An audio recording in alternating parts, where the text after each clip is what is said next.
Je cherche à me mettre avec un associé cofondateur que j'apporte qui n'est pas spontané. Je cherche de manière active. Là, il y a un site cofondateur, peut-être vous en connaissez d'autres.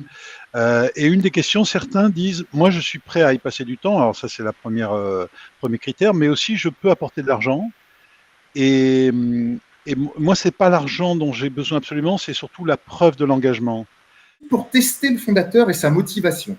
Alors, indépendamment de l'implication, il y a la qualité de travail, ça ne se mesure pas que par des heures, en fait. Il y a la qualité de travail et il y a aussi le partage d'une philosophie.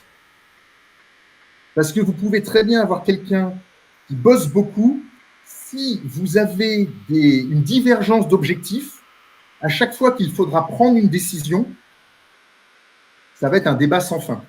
Prendre une décision, ça ne dépend pas de j'ai 51%, toi tu as 49%, donc j'ai raison. Prendre une décision, c'est bénéficier de l'intelligence de tout le monde. Et ce n'est pas parce qu'on a 51% qu'on est plus intelligent.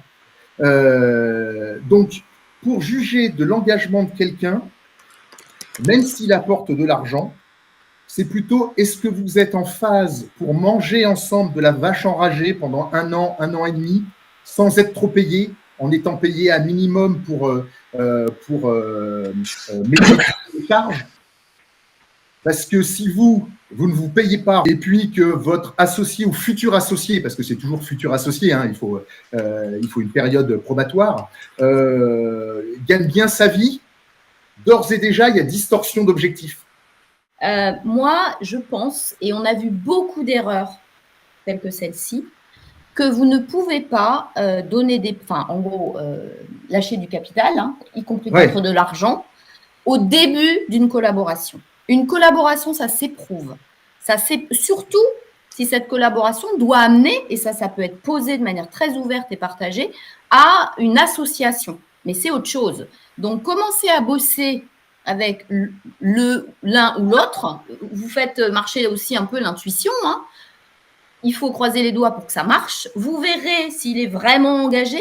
Vous mettez en perspective le step d'après qui sera « Ok, si ça se passe bien, on y va, tu rentres au capital. » Et ce n'est pas 15%, c'est peut-être 6, 8. Il faut y aller doucement. Ça dépend du rôle, en fait. Ça dépend du rôle qu'il aura. Mais voyez, donner ces pourcentages de capital au démarrage de l'histoire, ça vous dilue. Alors, si on est à 10%, on n'est pas dans une grosse dilution, mais dans une trajectoire de levée de fonds d'equity story, ça va compter. Tous les choix du début, ils comptent derrière beaucoup.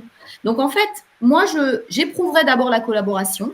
Vous voyez ce qu'il a dans le bid, ok, est-ce qu'il est prêt, y compris sans se payer, comme peut-être vous ne l'êtes pas aujourd'hui, à se défoncer un peu. S'il a de l'argent de côté, bah ok, ou peut-être qu'il a Pôle emploi, enfin France Travail. Voilà, vous le mettez à l'épreuve. Et si ça se passe bien et si les synergies sont super fructueuses et vertueuses, là, vous passez à l'étape d'après. Et ça, c'est sage. Parce qu'on a vu trop de cas où on se retrouve sur une levée, admettons, en seed, où les fondateurs, parce qu'ils ont distribué comme ça un coup au directeur commercial, un coup ils se retrouvent avec 55% et ça ne suffit plus, en fait. Voilà, donc puis, on a vu aussi des levées où, en fait, il y a un fondateur qui est inactif. Il y a un gars qui a 20% départ parce qu'il pensait que ça allait coller, et puis ça ne collait pas. Il a été chercher un job ailleurs. Et donc, vous arrivez devant les VC et vous expliquez que vous êtes mal associé. Ah oui. C'est compliqué. Donc, passez un an. Alors, il faut donner cette trajectoire, hein, mais dites, voilà les jalons. Et dans un an, je t'associe à hauteur de temps si on a envie de travailler ensemble et si tu atteins tel et tel résultat. Et vous n'aurez pas de regrets.